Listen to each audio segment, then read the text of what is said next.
I can still hear the sound of my own bones breaking.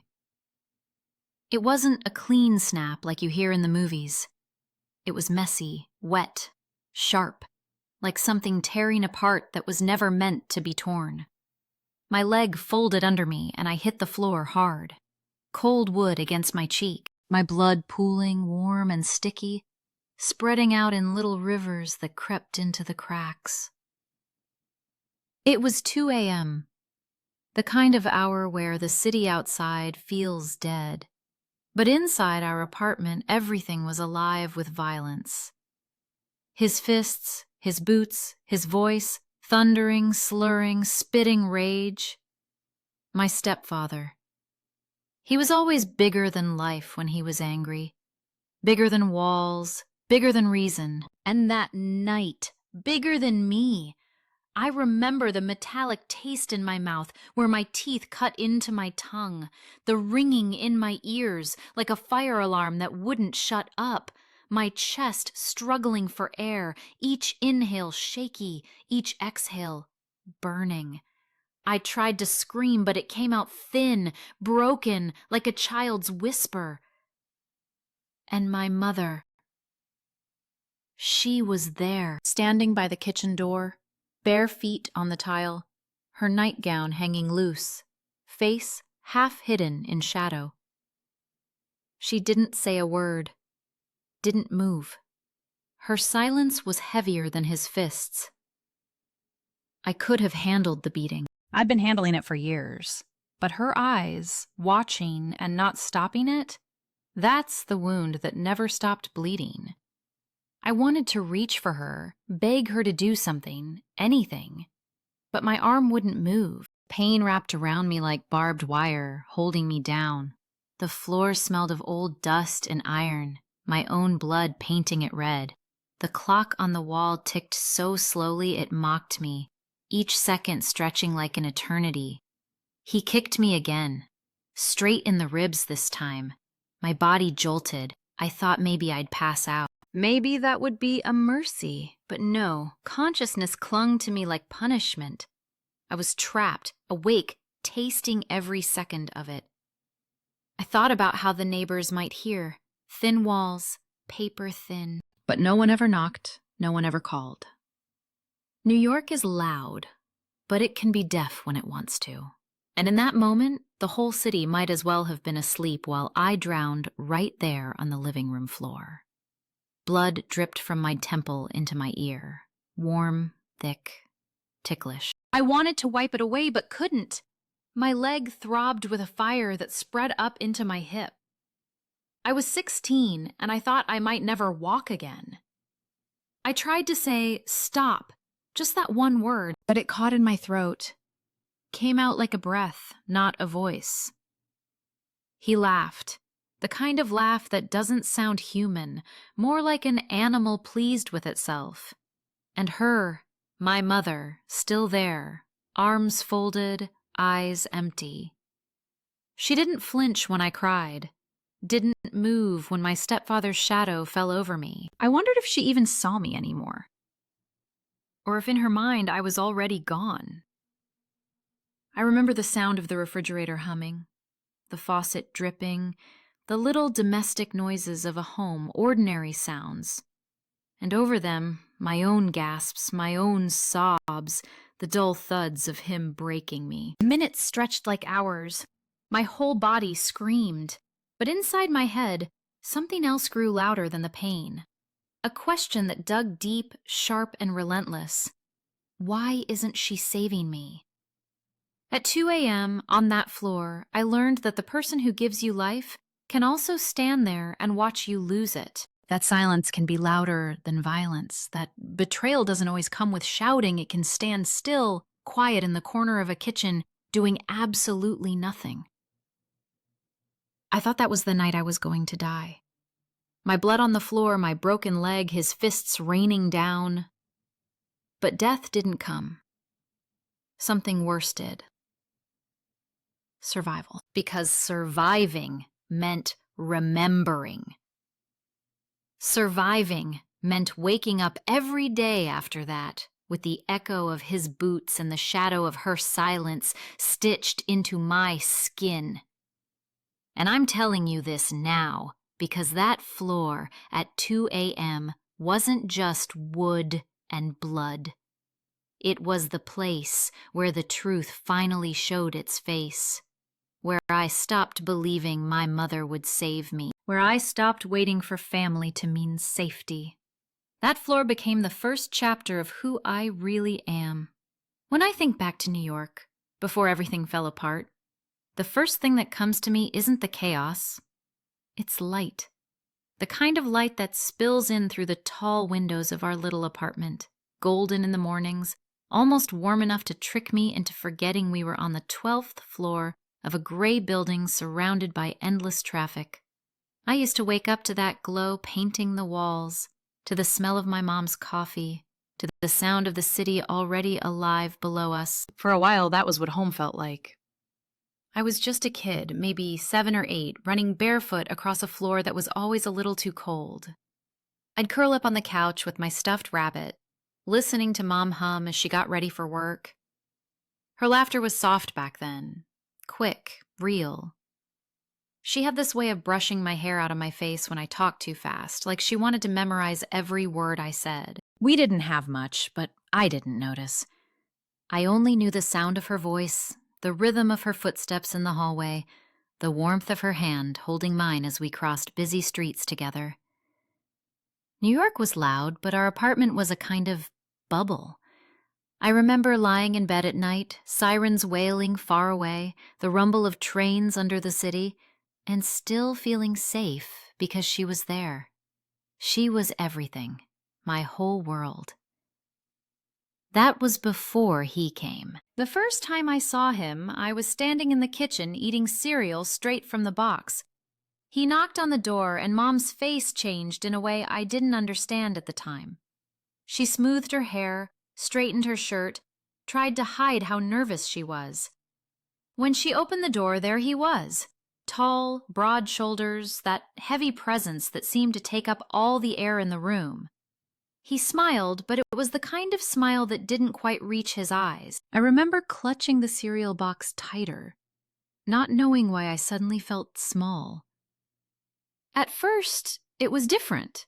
He brought flowers for Mom. He told me jokes, asked me about school.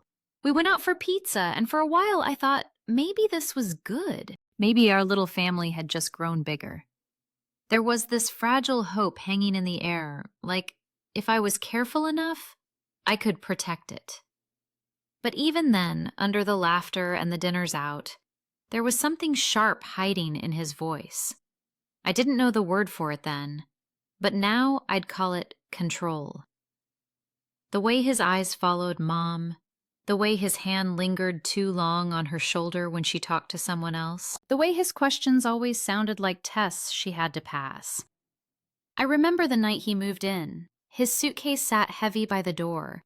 Mom kept brushing my hair over and over as if she was soothing herself more than me. "It'll be good for us," she whispered. "We'll be a family." And I wanted to believe her so badly. I wanted to keep the light, the laughter, the safety. But something inside me, even at that age, knew. The air had shifted. The walls of our little bubble were thinner. The city didn't change. The sirens still wailed, the trains still rattled beneath the streets, people still rushed past each other without looking up.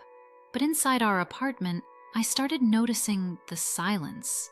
The way Mom stopped humming when she cooked. The way her laughter became rarer, tighter. Like it was being pulled out of her instead of spilling free. I used to lie in bed, listening. Not for sirens anymore, but for the sound of his footsteps, heavy, slow.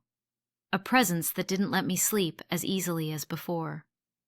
And I'd pull the covers over my head, clutching my stuffed rabbit, telling myself it was fine, telling myself we were still okay. Back then, I didn't know that storms can build in silence. That they don't always announce themselves with thunder first. Sometimes they creep in quietly, until one day you look around and realize the light is gone. And that's what those days were like. Bright on the outside, shadows crawling in at the edges. A family I wanted so desperately to believe in. While something inside me whispered that I should be afraid, it started small. So small that at first I thought I was just imagining things. A sharp tone here, a slammed door there, the kind of moments that don't leave bruises but do leave you walking on your toes, as if the air itself had grown thin. At the dinner table, I used to talk freely about school, about my friends, about the book I was reading, but slowly I noticed the shift. His eyes, my stepfather's, lingered too long, heavy, waiting for a wrong word to fall from my lips. And when it did, the correction wasn't gentle. A snap of his voice, a comment about how I should know better. My fork suddenly felt heavier, my throat tighter. Meals that once felt like warm family gatherings turned into quiet exams where one mistake meant punishment. My mother, she didn't step in. At first, I told myself she was just tired, just distracted. But over time, her silence grew louder than his anger. She had always been my safe place. Suddenly, she was slipping out of reach. The house itself felt different, too. The living room that once smelled of popcorn and laughter during movie nights now smelled of stale coffee and tension. The sound of his footsteps in the hallway made me flinch. Even the couch seemed to shrink, as if there wasn't enough room for me anymore. There were evenings when he'd demand to know where I'd been, who I was with, why I hadn't come home sooner, even if I was only minutes late. I'd stand in the doorway clutching my backpack as his questions rained down like cold water. My explanations never satisfied him.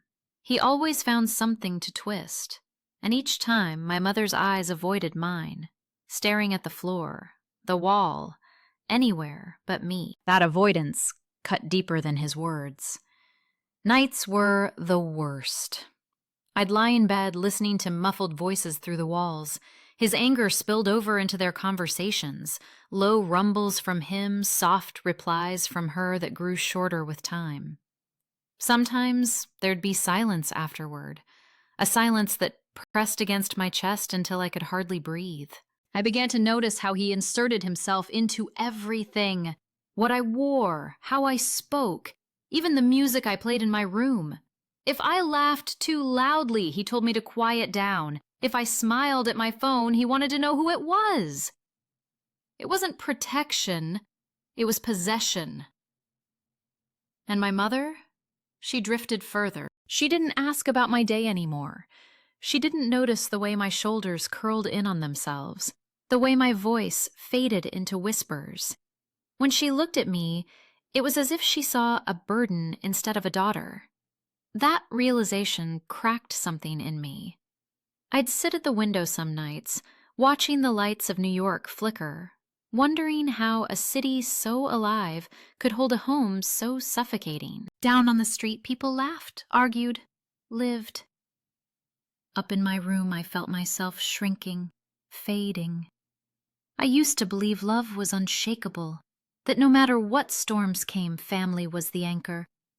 But with each sharp word, each cold glance, each silence from my mother, that belief slipped further away. I felt abandoned long before I was truly alone. And that was the beginning of the end. I remember the blows, each one a thunderclap against my skin. A storm I couldn't escape. My stepfather's fists were heavy, fueled by anger I never understood. They left bruises that blossomed into purples and blues, marks that painted my body like a canvas of pain. But those bruises always faded. What never faded, what still throbs inside me even now, was her silence. My mother stood there. Just stood there. Sometimes in the doorway, sometimes on the couch, sometimes only a few feet away. She saw me bent over, gasping for breath, clutching my ribs. She heard the dull thud when his hand met my cheek. She noticed the way I staggered, the way tears slipped down my face without permission. And yet, she said nothing. did nothing. Her silence was louder than his shouts. I kept hoping every single time that she would break, that she would say, "Stop," that she would move between us, shield me with her body, call someone, scream, anything. I craved her protection more than I feared his violence. But it never came. The punches hurt, but her silence cut deeper. It carved through me like a knife. It told me without words that I wasn't worth defending. I'd stare at her through swollen eyes, silently begging, "Mom, please, please don't let this happen again." But she avoided my gaze. She'd look at the wall or at the floor or at her own trembling hands.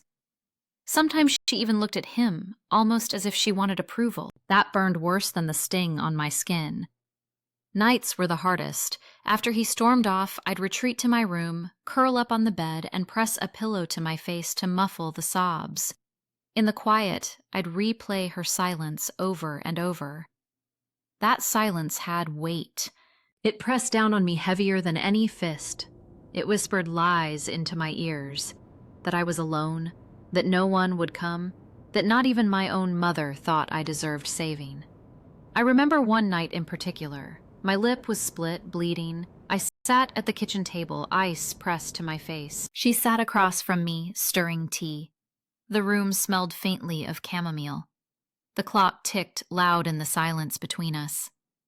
I waited for her to say something, anything, but all she did was sip her tea, eyes fixed on the steam rising from the cup. That was the moment I realized her silence wasn't weakness. It was a choice. And that choice shattered me. Sometimes, after the beatings, she would try to soften things in her own way. She'd fold my laundry or leave a plate of food outside my door. Small gestures, but they felt hollow, like Band-Aids on a bullet wound. What I needed was her voice. What I needed was her love, spoken out loud, standing tall against him. Instead, I got silence. A silence that screamed betrayal. And betrayal is a wound that doesn't heal the same way bruises do. It lingers, festers. His fists taught me about pain, but her silence taught me about abandonment. And that's the lesson that stayed. Even now, when I close my eyes, I see her face in those moments, blank, frozen, watching me suffer as though she weren't part of it, as though she were watching a movie she couldn't change. But she could have. She chose not to. That's the image that haunts me. Not his rage, not his hands raised against me, but her standing there, mute, unmoving, a silent witness. And in that silence, I lost my mother long before I ever left that house. New York is loud, always loud. Cars honking, trains rattling beneath the concrete, strangers' conversations blending into a restless hum. And yet, inside me, silence. A silence so heavy it crushed my chest. I remember standing at the corner of 42nd Street, neon lights blazing above me, crowds brushing past like waves. Everyone seemed to be going somewhere. And me, I had nowhere to go. People think the city swallows you whole, but it's not true. It doesn't even notice you. That's worse. I'd sit on the subway, shoulder to shoulder with businessmen in pressed suits, teenagers glued to their phones, mothers tugging children's hands. And still, I felt invisible. I could scream, I thought sometimes. I could collapse right here on the floor, and not a single person would stop. That's what terrified me, the certainty that no one would see me. At night, the city's noise shifted. The bars spilled laughter onto the streets, yellow cabs cut through puddles, and the air smelled like gasoline and cheap liquor. I'd walk aimlessly, hands shoved deep in my pockets, just to stay away from the apartment. But the streets didn't offer comfort. The lights were too harsh, the faces too cold. Every corner whispered, "You don't belong." I tried libraries, thinking maybe books could be my refuge. I tried sitting in diners, nursing a cup of coffee long after it went cold. I even lingered in parks, watching couples walk their dogs or joggers with earbuds in, each person sealed in their own little world. But the truth was, no matter where I went, I was still carrying that same emptiness. You can't outrun loneliness. It follows you like a shadow. There were nights I thought of just disappearing. I'd stare at the East River, lights shimmering across the black surface, and wonder what it would feel like to sink beneath it. Would the water be merciful? Would it cradle me or choke me? But then I'd think, if I vanished, would anyone notice? Would anyone even ask?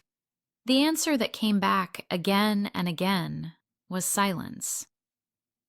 Isolation doesn't always mean being locked in a room. Sometimes it's standing in the middle of a crowd and knowing you're utterly alone. That was my New York. Towering buildings, endless streets, millions of people, and not a single safe place for me. I wanted to run, but where? Home wasn't safe. The city wasn't warm. The truth settled in like a stone. I was trapped in plain sight. There were mornings I'd wake up and stare at the ceiling, hearing the muffled chaos of life outside, and feel paralyzed. The thought of getting up, of walking out into that indifferent world, was exhausting. I'd drag myself to school, blend into the hallways, speak only when spoken to. I wore my invisibility like armor, but deep down, I longed for someone, anyone, to notice. Sometimes I'd watch groups of friends laughing together on the subway platform, and my chest would ache with something sharp and hollow. I'd wonder what it felt like to belong, to lean against someone and know they wouldn't vanish. But that wasn't my reality. My reality was the city's cold breath on my face and the endless echo of my own footsteps. And so I wandered, night after night, block after block, searching for an escape hatch that didn't exist. In a city of millions, my loneliness was the loudest sound I knew. Some days, I swear the city itself wanted to swallow me. The sidewalks always looked like they were moving faster than me. Like everyone else had a destination, a purpose, a life they actually wanted to live. I drifted through that crowd like a ghost. Nobody saw me, not really.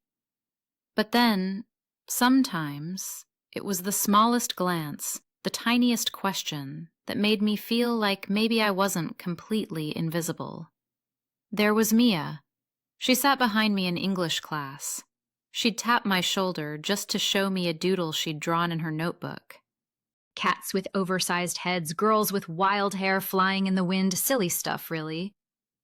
But the way she laughed, soft and a little shy, made me want to laugh too. Once she leaned in close and whispered, "You okay? You seem tired." I froze. My lips shaped something like a smile, but my chest was thudding so hard I thought she might hear it. I wanted to tell her everything. That nights were war zones. That mornings felt like aftershocks. But I just nodded. Said I stayed up late scrolling on my phone, and she believed me. Or maybe she pretended to. Then there was Daniel. He wasn't exactly a friend. More like one of those people who orbit you without asking for anything. We shared a bench at lunch sometimes, when the cafeteria felt too loud. He'd peel an orange with careful fingers, split the slices in half, and push a piece toward me without saying a word. I took it, every time. A burst of sweetness on my tongue, sharp and clean, reminded me that maybe life had other flavors than the metallic tang of blood or the bitter aftertaste of silence. Daniel didn't pry. Maybe he noticed the shadows under my eyes, maybe not.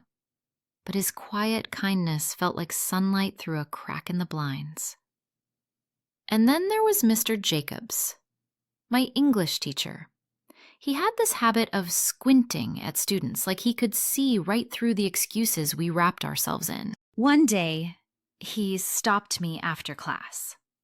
My stomach clenched, expecting a reprimand about late homework or missing punctuation, but his voice was gentle. "Amanda, you've been quieter lately. Is everything all right at home?" The word home hit me like a fist. My throat tightened, my eyes burned. I wanted to scream, "No, nothing is all right. I'm breaking into pieces every single night." But instead, I forced a laugh, waved him off, said I was just stressed, just tired. He didn't push, not right then. But the way his eyes lingered, heavy with unspoken suspicion, left me both terrified and strangely comforted. Like someone out there actually noticed. Like I wasn't as good at hiding as I thought. I clung to those tiny moments. They were like matchsticks lit in a dark tunnel. Not enough to guide me out, but just enough to remind me that light still existed. The world outside my apartment wasn't all fists and silence. Sometimes it was doodles in a notebook. Sometimes it was the sweet taste of orange. Sometimes it was a teacher's pause that said, "I see you." Of course, I buried it all deep, because the thought of anyone knowing, really knowing, was too dangerous. If my stepfather found out I'd spoken, if my mother realized I had let the cracks show, I didn't even want to imagine what would happen. So I smiled when I needed to, lied when I had to, pretended I was fine. But late at night, when I was curled up under the thin blanket in my room, those small memories replayed themselves. Mia's laugh, Daniel's orange, Mr. Jacob's steady eyes. They stitched themselves into me, fragile threads holding me together. Hope didn't roar in my life. It whispered. It came in fragments, and I clung to them with everything I had. The house was never quiet anymore. Even in the middle of the night, when the walls should have been still, I could feel it, like the air itself was wound tight, ready to snap. His footsteps grew heavier, his voice sharper. The smallest thing set him off. A plate not washed fast enough, a door not shut properly, the sound of me breathing too loudly in the wrong room. It started with words. Slamming, cutting words that dug into me like glass. Useless, pathetic, waste of space.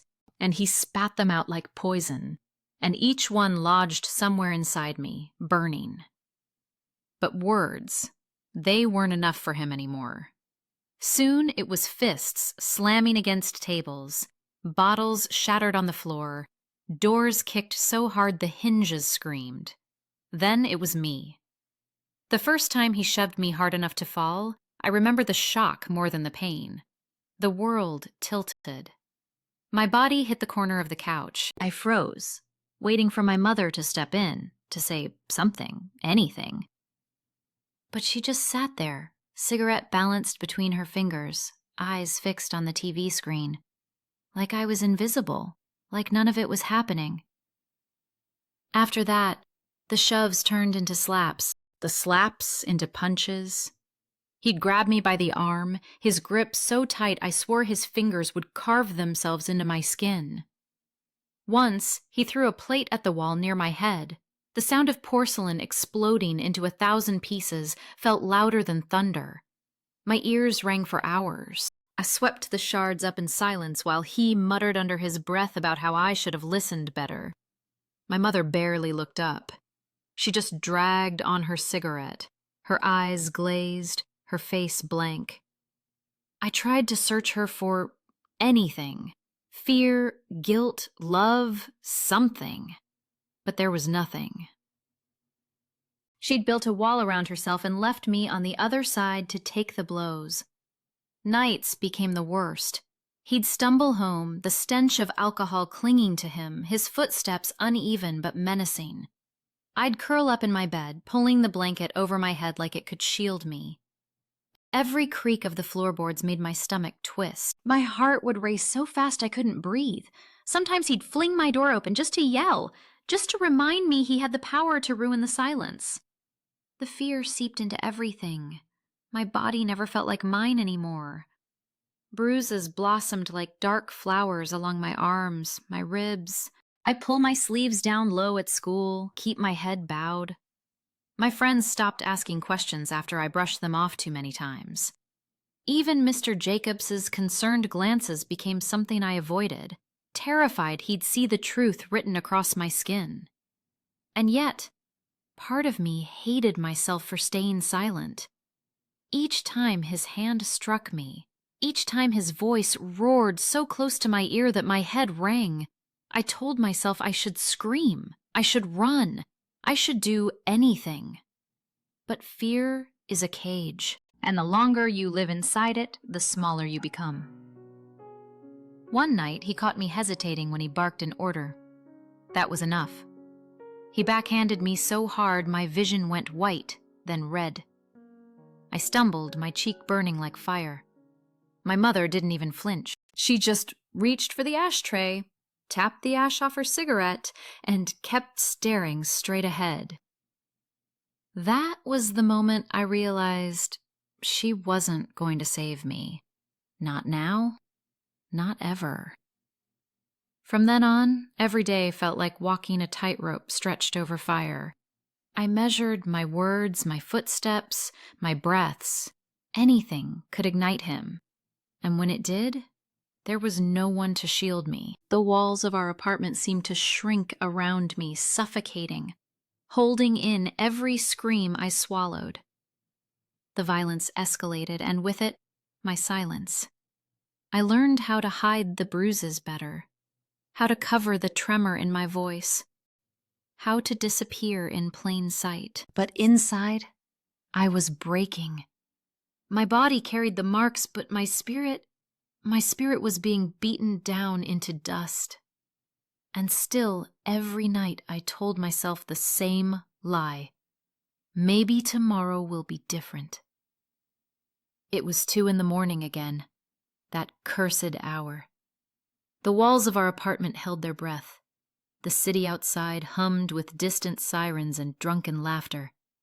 But inside, my world collapsed into a storm of fists and screams. I remember the cold floor biting my skin as I was shoved down, hard enough that my teeth clattered together. My leg twisted beneath me at a wrong angle. I heard it before I felt it, the sickening crack.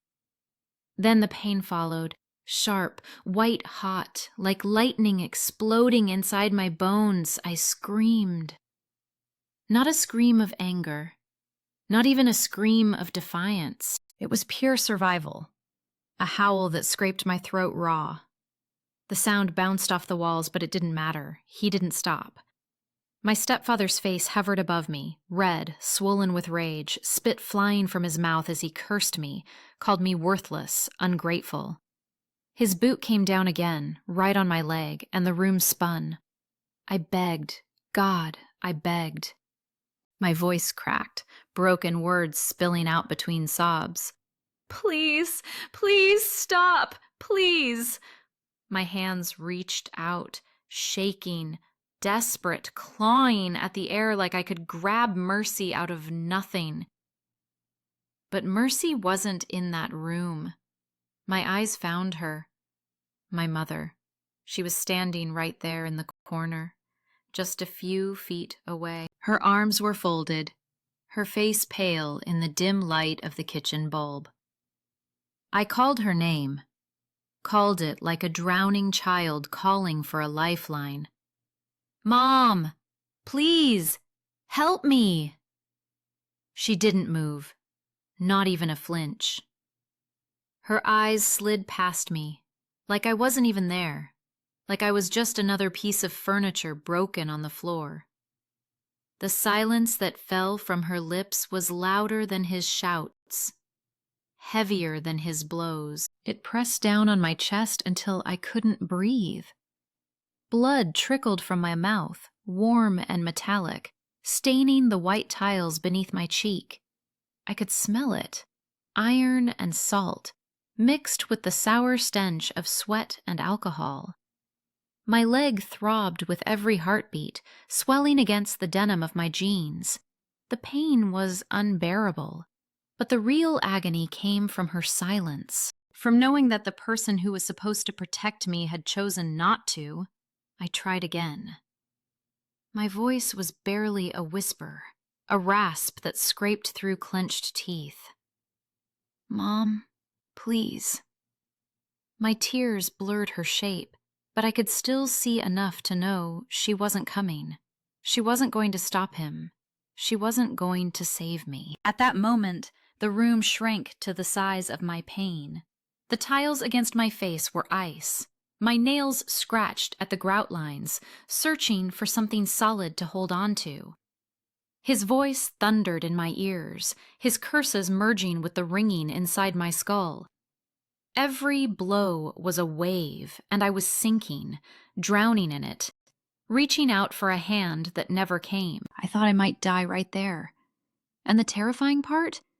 A piece of me wanted to, just to stop it all. Just to escape the silence, the betrayal, the endless night that kept replaying at 2 a.m. like a nightmare set on loop. That was my breaking point. Not the bone in my leg, that was just flesh and fragility. My real breaking point was the moment I realized she wouldn't save me. That no matter how loud I screamed, how much blood soaked the floor, her silence was stronger than my voice. And in that silence, I broke. The world didn't end that night, though part of me swore it had. When the storm inside finally went quiet, I was left in a silence so heavy it felt like the air itself pressed against my chest. My body trembled against the cold tiles, my leg twisted and throbbing, blood sticky beneath my cheek. The apartment smelled like iron and sweat, and every breath rattled with pain. I don't know how long I lay there. Seconds? Hours? Time didn't move the way it used to. My stepfather had stormed off, cursing under his breath, slamming the bedroom door so hard the walls shook. My mother lingered for a moment. She looked at me. No, not at me, she looked through me. Her arms wrapped around herself as if she was cold, and then she disappeared behind that same door. And just like that, I was alone. Alone and broken. I tried to move, but the moment I shifted, lightning tore through my leg and I almost blacked out. My hands trembled as I dragged myself toward the phone on the counter. Each inch felt like a mile. My fingernails scraped the tiles, leaving faint white trails on the grout. My breath came in shallow gasps, each one coated in the taste of blood. When I finally reached the counter, I pulled myself up just enough to grab the phone. My fingers were slick, shaking so badly I nearly dropped it twice. I scrolled blindly, eyes blurred with tears, until I found his name. Eli. My best friend. My only friend who'd pick up at 2 a.m. When he answered, I couldn't even form words. Just sobs, choked sounds, gasps. "Help," I managed to whisper. My voice sounded like it belonged to someone else, hoarse and shredded. "Please, Eli, I can't." I don't remember everything he said. I just remember the urgency in his tone, sharp and alive, like he was grabbing me through the line. He told me to stay awake, to keep talking. I wanted to close my eyes, to let the dark pull me under, but his voice tethered me, kept me here.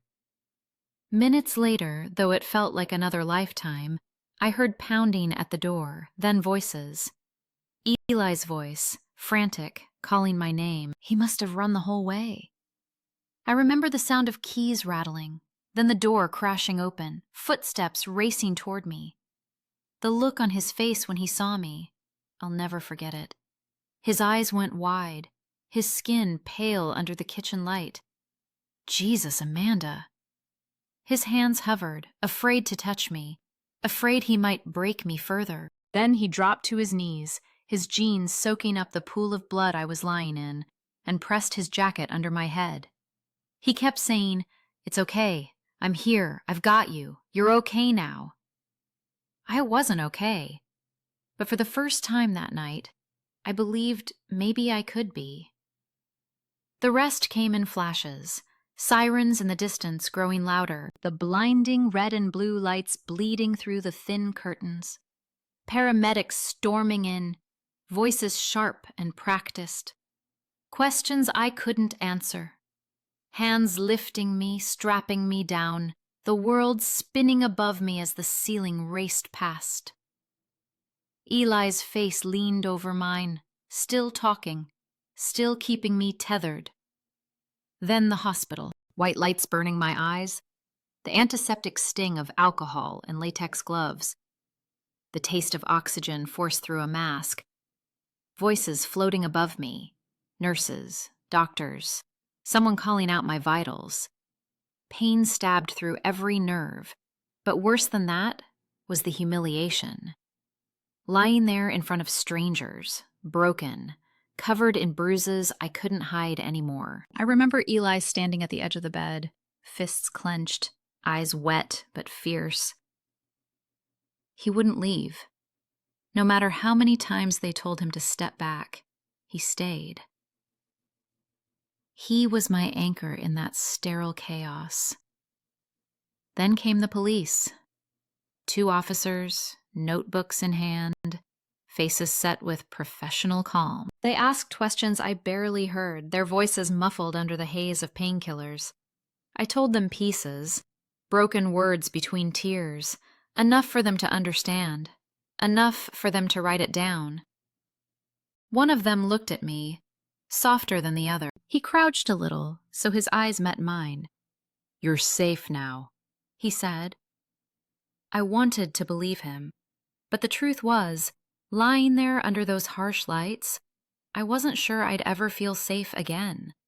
What I did know was this: I had survived the night. Somehow, I was still here. My body was broken, my heart even more so, but I was still breathing. And for the first time, the world outside my apartment walls knew what was happening inside. The silence had been broken, and maybe, just maybe, that meant things could finally change. I kept waiting for her. In those first hours at the hospital, under the sting of antiseptic, the beep of machines, the blur of nurses moving around me, I thought any second now my mom would rush through those double doors. I pictured her breathless, eyes wide with worry, hands reaching for mine the way she used to when I scraped a knee as a little girl. I thought maybe this would be the moment she finally saw me, really saw me. But the door stayed closed. Every time footsteps echoed in the hallway, my heart leapt. And every time it wasn't her, the drop was sharper, deeper. I told myself maybe she didn't know which hospital they'd brought me to. Maybe she was home, pacing, waiting for a phone call. Maybe. But when the officers came back later with their notebooks, their clipped questions, their matter-of-fact tones, the truth landed like a stone. She knew. They'd spoken to her, and she wasn't coming. That hurt worse than the broken bone.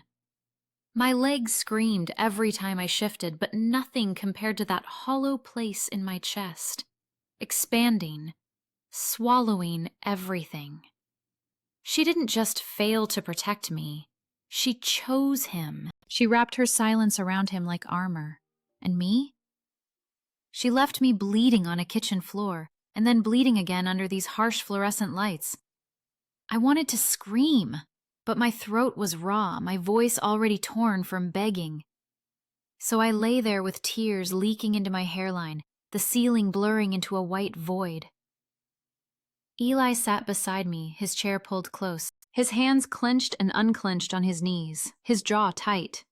He didn't ask why she wasn't there. He didn't have to. The absence was loud enough. I caught the way the nurses glanced at each other, pity flickering in their eyes when they read the blank space under emergency contact. The doctor tried to soften his voice when he explained procedures, but I could hear the weight underneath.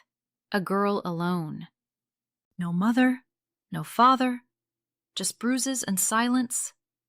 At some point, I asked one of the officers, maybe because I still needed to hear it said out loud like ripping off a bandage, "My mom, is she coming?"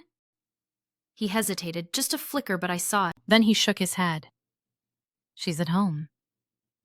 Home. With him." I turned my face to the wall so they wouldn't see me break again. The wall was cold, rough with tiny chips of paint, but I pressed my cheek against it like it could hold me together. That was the moment it sealed. The last thread snapped. Up until then, some foolish part of me still clung to the idea of her love, that beneath all the silence she was still my mother, still the woman who once braided my hair before school, who held me after nightmares. But people don't stay in burning houses unless they want to. And she stayed. She chose him. And me? She abandoned. I felt it settle inside me like cement, hardening, permanent. This wasn't temporary. This wasn't a bad night she'd regret in the morning. This was forever.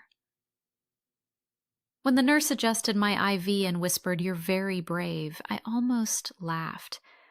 Brave? I felt gutted, hollow, nothing but cracks and shadows, but maybe bravery isn't loud. Maybe it's just surviving when the person you needed most walked away. I closed my eyes, let the sound of Eli's steady breathing anchor me. The machines hummed, the hallway buzzed with distant footsteps, the city outside never stopped moving. And me? I stayed still. Broken leg, broken trust. That night, lying in that too bright hospital bed, I understood something that sliced deeper than any bruise. My mother was gone, even though she was still alive. She wasn't mine anymore.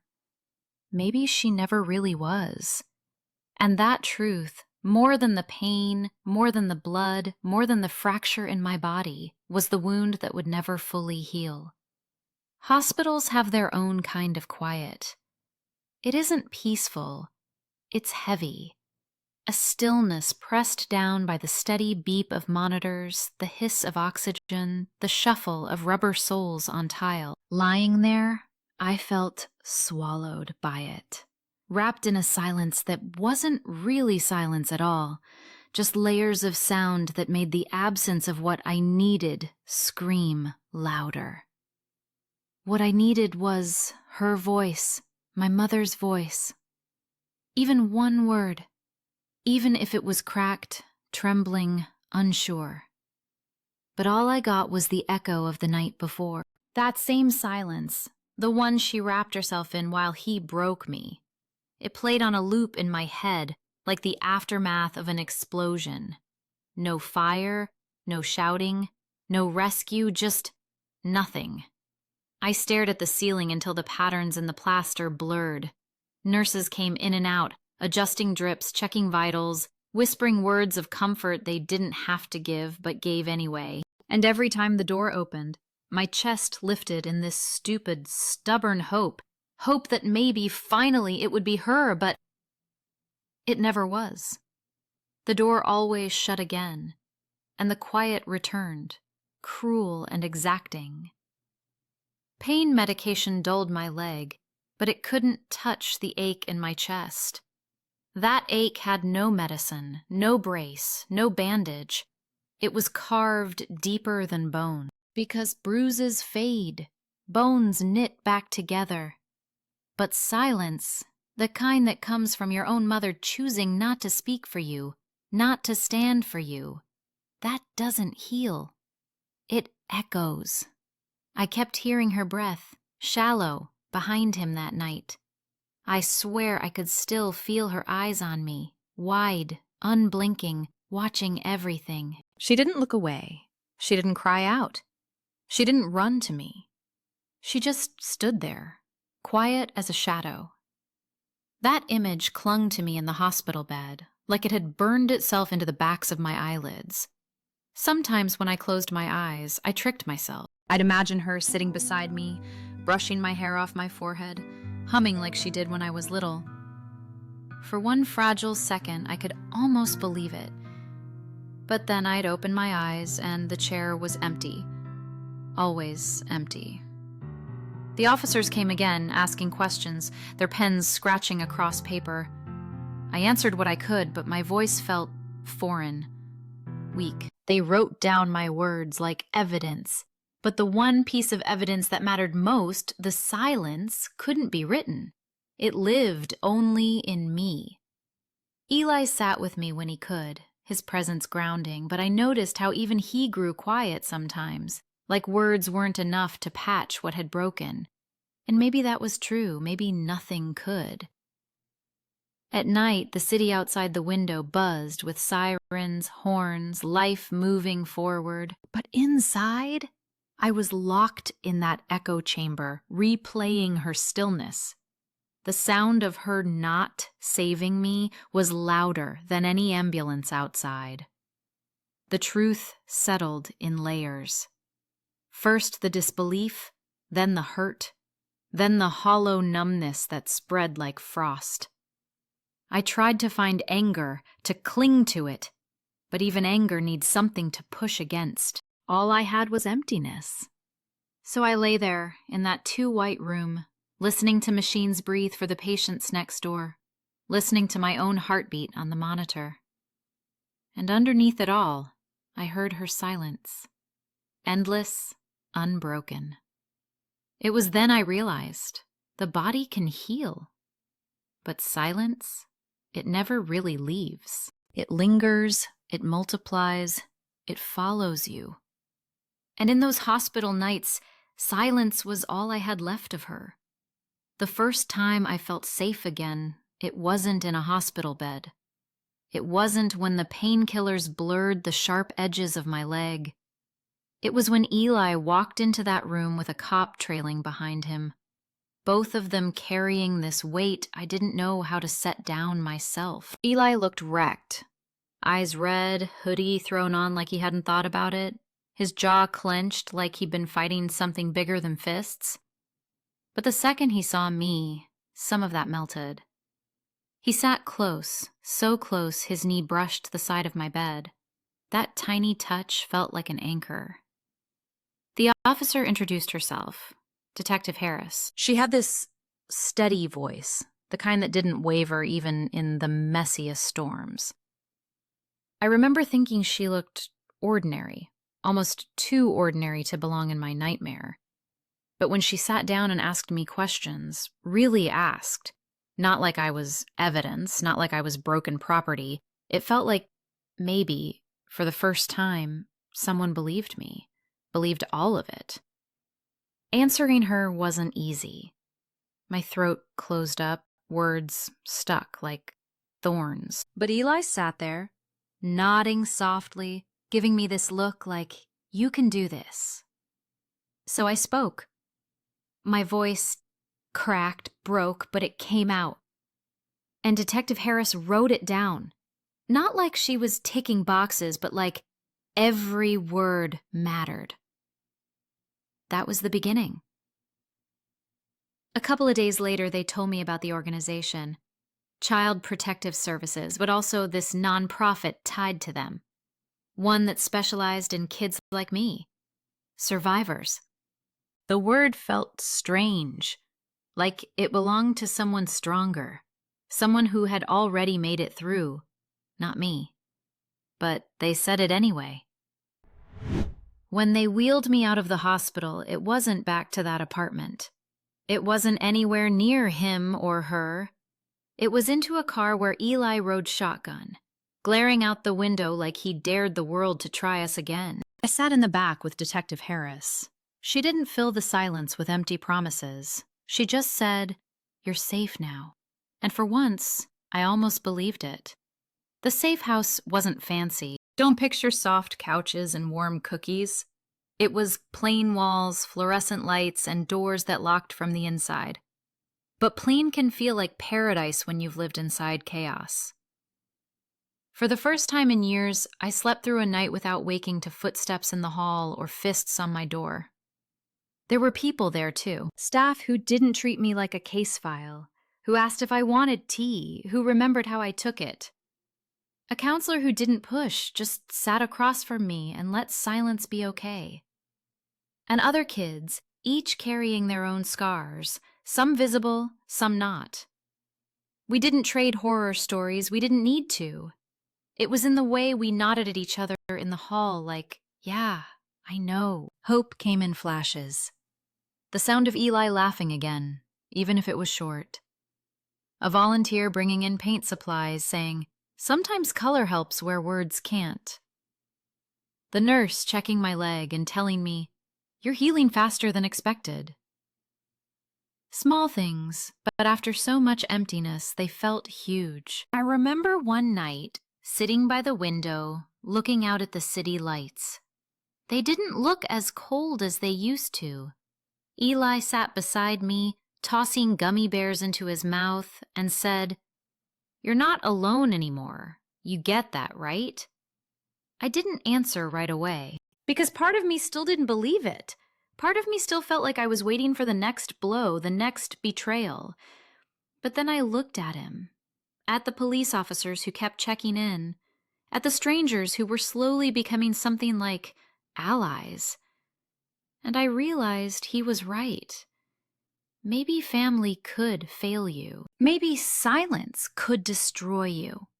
But sometimes in the ashes, people you never expected, friends, cops, counselors, show up. They hold out their hands, and if you're brave enough to take them, they pull you out. That night, for the first time in a long time, I whispered something I hadn't dared say. Just one word, soft enough I wasn't sure anyone heard it. Hope. And it didn't feel like a lie. They told me healing would hurt, and they were right. It wasn't just my leg, it was every part of me. My body felt like it had been broken into pieces, and my mind was scattered across the cracks. Physical therapy became my new battlefield. The first time they asked me to stand, I thought they were joking. My leg shook like it didn't remember what it was built for. The scar tissue burned, sharp and mean, and the crutches dug into my ribs. Every step was a fight, and sometimes I lost. I'd collapse back into the chair, sweat dripping, biting my lip to keep from crying out. The therapist would kneel in front of me, calm, patient, saying, "One step today is 1,000 tomorrow." I hated that line, but a part of me clung to it. Nights were worse. The city outside never stopped moving, sirens wailing, cars honking, voices rising from sidewalks. New York felt alive, but inside me, it was just noise. I'd lie in the safe house bed, staring at the ceiling, my leg throbbing with each heartbeat. Sleep wouldn't come. My mind dragged me back to floors stained with blood, to the silence of a woman who should have protected me. Sometimes I woke up drenched in sweat, certain I heard footsteps outside the door. Therapy for my head was a different kind of hard.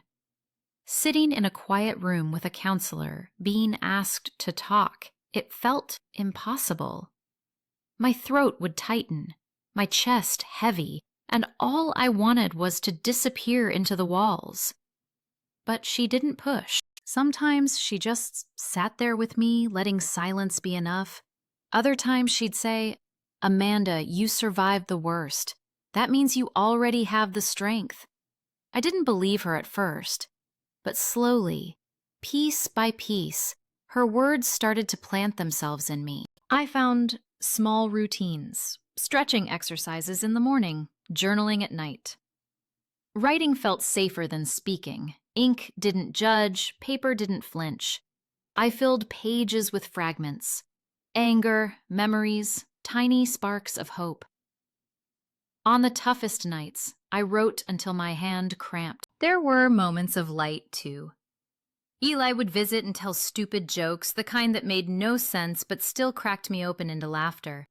Sometimes the staff brought in music, letting us pick songs to blast through the rec room speakers. I chose songs that reminded me of freedom, loud, messy, alive. And for those 3 minutes, I wasn't broken. I was just a girl singing too loud with the others. Healing wasn't a straight line. Some days I walked a few steps without help and felt like I could conquer the world. Other days, I couldn't even stand without trembling, and the weight of it all crushed me. But I learned that setbacks weren't the end. They were part of the climb. And through it all, New York kept humming outside. The subway rattled, lights blinked in skyscraper windows, strangers argued and laughed on the streets. The city didn't pause for me. But maybe that was the point. It reminded me that life went on, and somehow, so could I. Every scar, every limp, every sleepless night, none of it erased what had happened.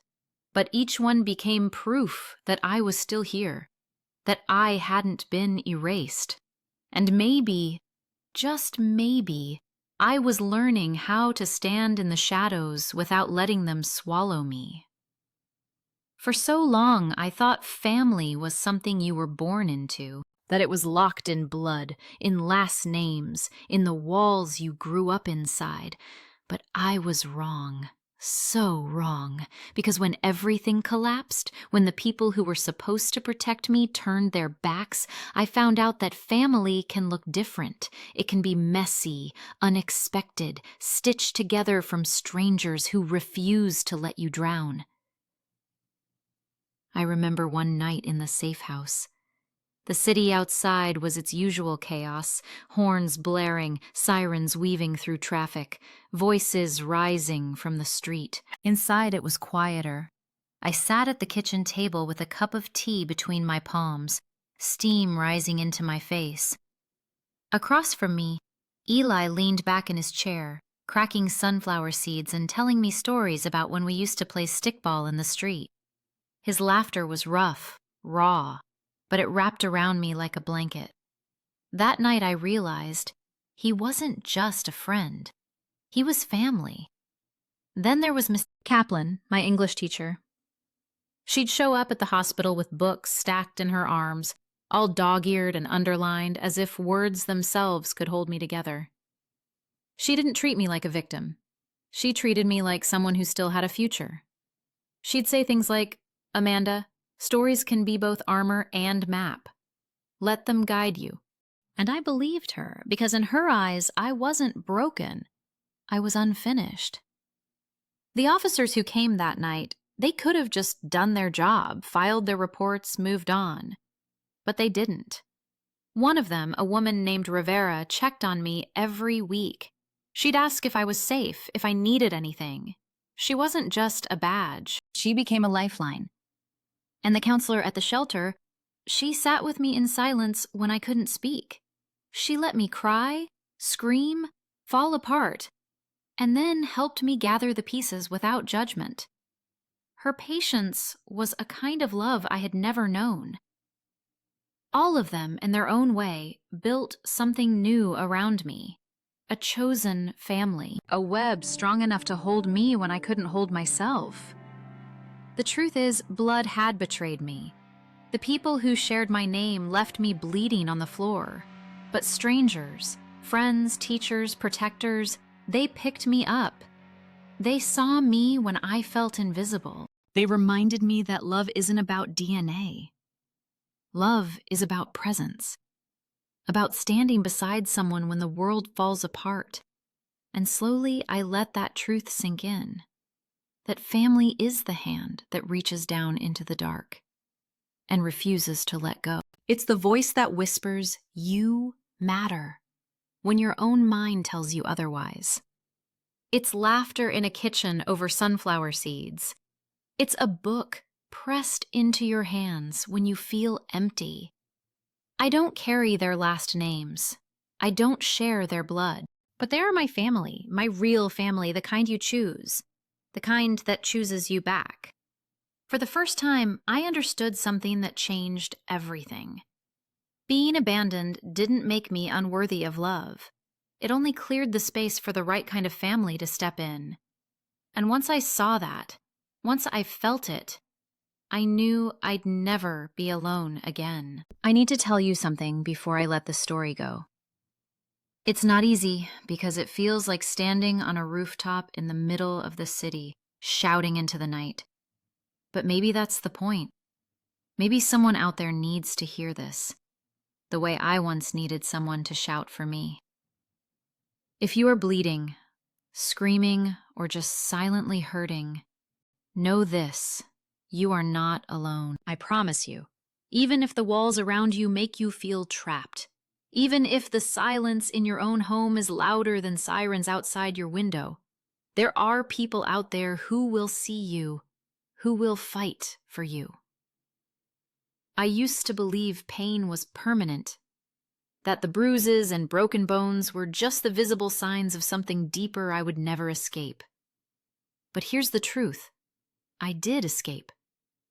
Not because I was stronger, not because I was braver, but because I finally reached out. When I did, hands reached back.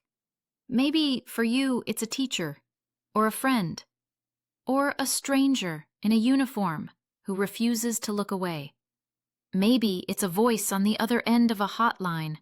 Whoever it is, let them in. Let them see you. I know how heavy shame can feel, how it presses down, whispering that speaking up will only make things worse. I know that voice well. It kept me quiet for years. But silence is the cage they want you in. Speaking, even if your voice shakes, is the first crack of freedom. And here's something else I've learned.